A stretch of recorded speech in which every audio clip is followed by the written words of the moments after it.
Hey guys, it's Vince. Right now I'm sitting at my station and I'm about to assemble a shielded cable for one of my systems, and this is dealing with an e-stop cable. Now I've gotten asked many times, how is it that I assemble a shielded cable? So I'm going to show you guys real quick what I use to do this. First tool I have here is actually a glass steering rod. Okay, you'll see exactly what this is for as we go through. Piece of silicone wire, that's our actual drain right here. These two leads will actually make up the e-stop switch's actual leads. Again, I'm using 20 gauge wire here because again the e-stop is simply breaking a ground. There is no current. Again, piece of heat shrink and the trusty tried and true tin braided copper. Now you can see on normal traditional shielded cable they typically use a foil. You'll pay much more for tin braided copper. Tin braided copper is much more effective. Typical coverage ratio with tin braided copper is about 85% on high quality cables. You can see there's no light going through this whatsoever, and I'm going to show you the process to assemble, in certain instances, a shielded cable for your applications. Now, some applications you will get away, of course, using straight cable. This particular application always works better in my eyes to do it this way because for me it's faster. For certain, for your particular applications it may not be. So you may just want to go out and use regular shielded cable. Once again, keep in mind 99% of the general shielded cables on the market will not use tin braided copper. They will use a mylar foil as standard shielding. If you buy a double shielded cable, they will use tin braided copper like this along with the actual mylar foil. So again, just to clarify once again, tin braided copper is the preferred method of shielding over mylar foil in general if you're just selecting one version of shielding, because again this is much denser. You can see here the coverage and its actual resistance is much lower. Okay, so what we're going to do, I'm just going to start out real quick. I'm going to actually strip the lead. Nothing to really see here, just doing it off camera.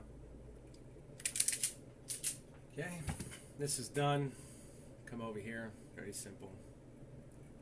Come over here, very simple. Now we're going to come over here and grab our flux. And we just want to flux our lead. Let our iron heat back up for a second because she goes to sleep. I have mine set to go to sleep in roughly a minute. You guys, just another thing, I did get in my new UWA 200Cs. These are auto infrared tip cleaners for the soldering stations. I've gotten a lot of requests for these. I've been using mine now for about a month. Turns itself on, turns itself off just by inserting the tip, and I'll tell you what, it saves an immense amount of time cleaning your mat. Again, you can see I'm just going over using the same carryover method. Now what I like to do is I'll actually double flux these, do the top, do the bottom. Get a nice even coating, you're done. Go to the next side, do the same thing. Ooh, nice big drop. Then, done. Same method. Done. Cleaner tip, once again I just turn it, tip comes out, you're all set to go. Now what we've got here is a brass connector, and all I'm going to do is tin our connector. Leave it on there for a split second, get good contact. We're good there, clean our tip. Done. Now I'm going to rotate. Nothing fancy here. You can see how old this set of helping hands is. It's actually got some sentimental value with my dad, so I definitely am keeping it. Now I'm just coming in here, hit flux again. Make sure you always flux both parts. I get a lot of questions on that. So what we're doing now is we want to make sure we're centered. Well, we should be looking to be centered. Coming in, place it down, and relax. The more stable your hand is, and the more concentrated the heat is, naturally you won't burn yourself, and on top of that, you'll get a straight connector. Now you can see here, this is crooked, and I see which way it's crooked, so I'm just going to come in here again. I am going to reapply flux. Again, this is actually being done live, so this is no different than you guys would encounter yourself. And it's all real time.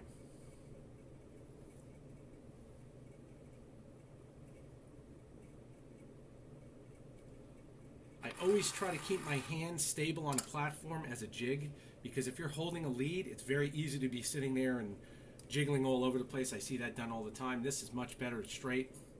So now what we're going to do is we take the lead. I always like to feather it out because silicone wire, just so you know, if you ever have a bend in it and you want to release the bend, just simply roll it in your fingers. And you'll see that the conductors will reposition themselves inside the casing. Okay, so this is all done. You can see now how pretty that is. I'm just going to take this, I'm going to clean it. Once again, my trusty Q-tips, some flux remover, nothing, no rocket science here. You do not technically have to do this because the 186 from Kester is a no clean flux. However, I like to do it because your presentation is everything, especially being I don't get to see my clients. This is something I just feel more comfortable doing. And when I say see my clients, I don't get to meet everybody face to face. So my presentation is in my product, and to me it's everything. So we go over, we make sure everything's nice. Now you can see we've got a nice clean actual connector. You can see how we got that beautiful chrome finish. We're going to fold these now. We're going to fold into tabs. And we do it carefully. And come over here. Right in. Done. There's one. There's two. Now we'll compress it real tight. There we go. Now these two, we're going to do the same thing. We're going to feather them in. One, two. Done. And if you do this right, it'll look very, very symmetrical. The big thing here is you want to make sure that your tips, which are sharp, are pressed in with your actual pair of pliers. Now I'm using a actual symmetrical pair of pliers where there is no teeth. And the reason I do that is I want non-marring effect. All I'm looking to do here is naturally bend the actual terminals in and not actually affect their actual surface finish. There we go. That's perfect. We're done with this now. I also like to clean as I go. Some guys don't do that. I like to do that. When you're done with something, I find, for me anyways, it's much easier to clean. Put away each itemized tool as possible. Itemize your table. And it just makes things easier. I don't know if a lot of guys do that, but I find it really works well. 3mm piece of heat shrink pre-cut. Slide it over. Golden. Make sure you're properly seated, of course. Automatic heat gun turns on. Temperature set at 375. You're never going to melt about 98% of the heat shrink on the market in the sense that you'll over shrink or burn. And you can just leave this right here and just rotisserie it. Done. Okay, we have our drain. This is our shield drain. That's all done. Now we're going to take our actual piece of shrink. This is going to go over the cables. We'll now do the tinning of the actual leads themselves. One. These ready and skinned. Two. There we go.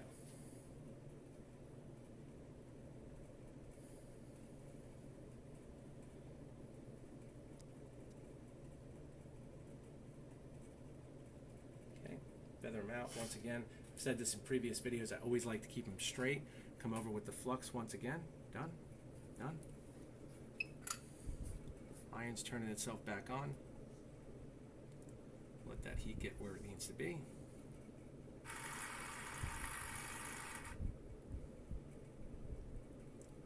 Done. Done. Done. Back side now.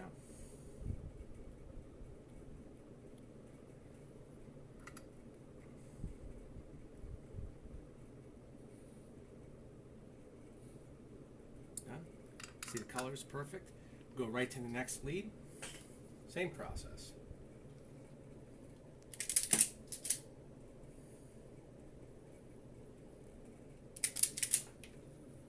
Okay.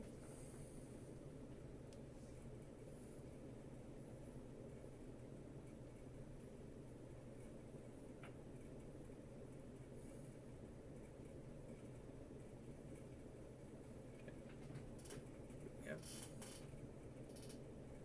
Now if you find that one lead may be slightly longer than the other, very simple to fix. You'll correct that at the end naturally.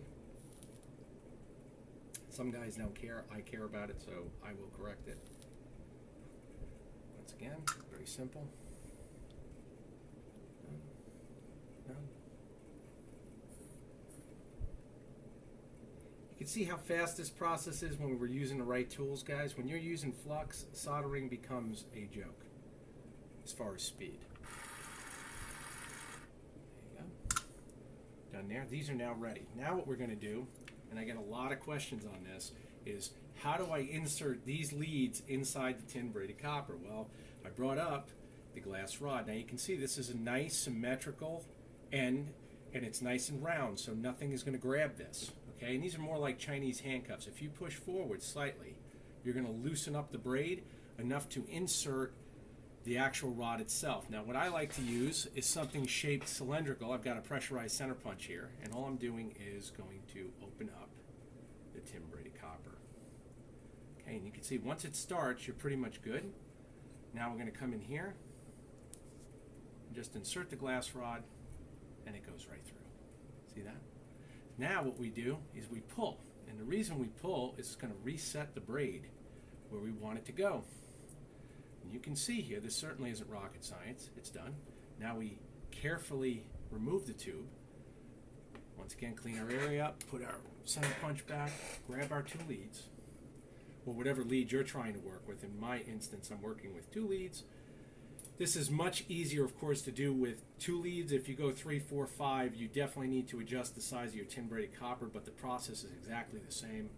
We're going to come in here real carefully and just insert it and fish it right through. Done. Done right there. Okay. Now we're done. Now I'm pulling tight again, and I'm reseating that braid. Okay, we want to adjust the length, because all we want to do is make sure that we go long enough to engage our actual E-stop. Here we go. Now another question I get is, well, you've got all this extra lead here. Well, I need all this extra lead to connect to the drive. How much shielding is required? And that question comes up a lot. And I'm going to tell you the truth. Shielding in general is going to help. You definitely want to be reasonable in the amount. You're always going to have the cable or conductors be maneuverable for whatever application you're using them for, but be reasonable that you don't cut them too short, because if you do, of course, you're redoing the entire process. My recommendation, keep them long. I've already pre-measured all this. Keep them long enough so that you can maneuver, and if you decide you want to cut them short, then so be it. I leave my leads a little longer because I know the effectiveness of tin braided copper. The big question here is how much shielding is required. When you're using a high quality shielding like tin braided copper and you use this method, you don't need to actually worry about going all the way to the end of the lead, because this is more effective, number one. And number two, we're really only dealing with a signal break as far as a ground. If it was actually carrying a voltage to a signal, a 5 volt TTL voltage, then I would say longer may be better for your application. The main thing, again, I cannot emphasize enough, and I've seen guys do this all the time, they cut their lead so short they have no maneuverability, and then this looks like crap, and it's definitely not going to hold up as nice, or look as nice, I should say, as doing it right, making sure you're using flexible leads, and you'll get the professional finish you're looking for. So you can see how this turned out. Now we're only missing, once we actually validate that the leads are the same, I already know I've done this enough to know the length I need. So I'm right about there, I'm golden, that's where it's going to engage the switch. Don't worry about feathering in the ends, that'll all come together. Now I'm going to insert this inside the heat shrink. And this is how we finish it, gentlemen. Come in, real careful, slide it over. And now you can see we're basically set to go. I always check everything to make sure we're good.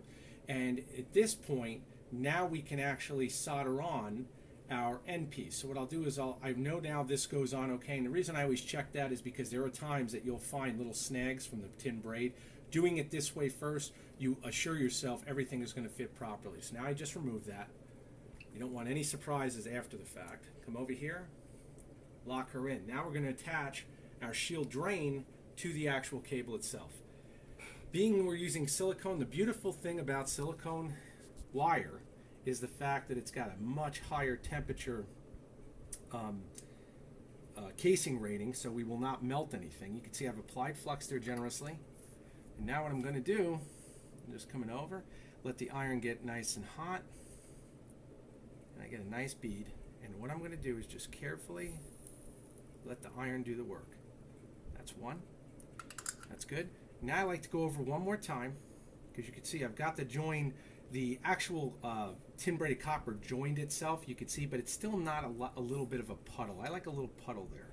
And that little puddle will once again turn into, or liquefy, and that's what's actually going to, there we go. And that's what's actually going to make more contact with our lead. So now we're going to just come over here.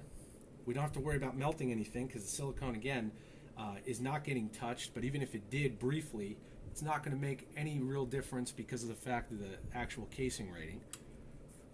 And now we come over here, and we're just going to drop it like it's hot. Done. Good. One more time. There's your lead. We just put one more bead on. I always double solder these.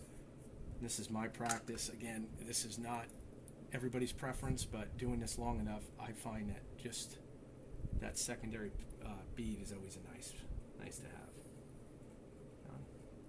And you can see just how pretty. Done. Done. Come over here with our cleaner. Done. And now we clean. And again, I'm going with the actual in the direction of the actual conductor. If I go this way with the actual brush to clean, it's going to grab any of those actual conductors, so we don't want to do that. When I say conductors, I'm referring to the tin braided copper for shielding. But you can see, when this is done right, there you go. Got a nice clean weld there. Everything looks good. We come over here, once again, we reset our braid. Naturally, you're not going to pull on that. Now all set. Very clean. Everything here looks nice. Double check your terminals for whatever you're connecting. In my case, I'll be doing an E-stop, so I want to make sure these are nice and symmetrical. If they're not, just position. You should be able to move everything just carefully. There we go. And now we just come up and do that. One is a little bit longer, so what I'm going to do is I'm just doing this on this aspect. We'll come up over here. Good. That's perfect. So what I'm going to do now is just level real quick with my flush cutter. Done. That's perfect. Okay. Done. Done. Come in, pinch. Make sure your conductors for your tin braided copper are close together. And this way, when we go to engage our heat shrink tubing, everything fits symmetrically and carefully. Look at that. And we're golden. Bring it in. Got a couple leads on the bottom here that may have feathered out, no big deal. Bring it in. Your leads are now done. Now what we're going to do, bring this in, make sure we're once again long enough for our engagement of our switch, in my case, and whatever application you're using it for. We're now set to go. Everything is good there. Now what I like to do is I come in with the heat gun. And again, this is more concentrated heat. When I'm doing fine work, I like to stay with the heat gun because it's very precise. You see how close my hand is to this? That's the beauty of using a really, really isolated heat. You can get some really beautiful finishes when you're working with shrink. And you can see exactly what I'm talking about. Now see, once this starts, I'm golden because now I know my leads are locked. I'm not moving anywhere. Everything looks beautiful. Now I've got a hold point right here. I'm going to take my heat gun because I can chase this with the heat gun much faster. Let it heat up. And do this. Just follow it down. Now any spot you miss, you'll naturally go back over. Never staying in one spot too long.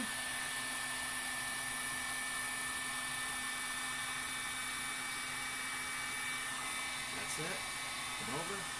Switch over to low. Chase it. And that's how we roll. Check this out.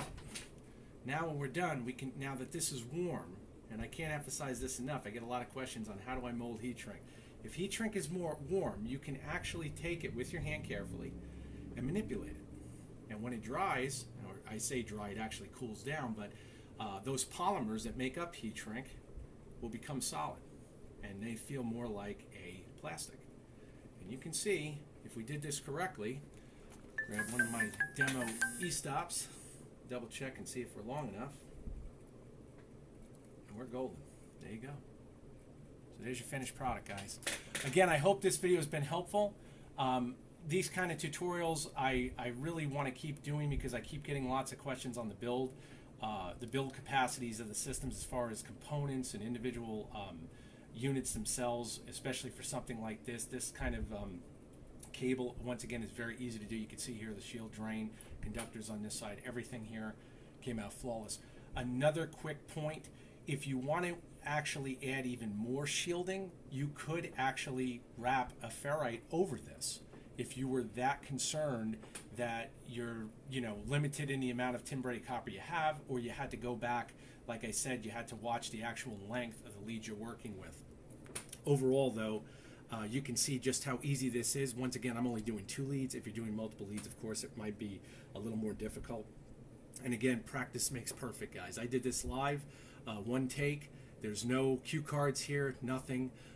This is just a matter of practice, and hopefully you guys will have all your questions answered. And if not, of course, contact me direct at storm2313@gmail.com, or contact me through my eDealer Direct store on eBay. I'll put the links in the description. To all my subscribers, again, guys, anybody who's asked me about this, I hope this has helped you. I love you guys. Thank you again.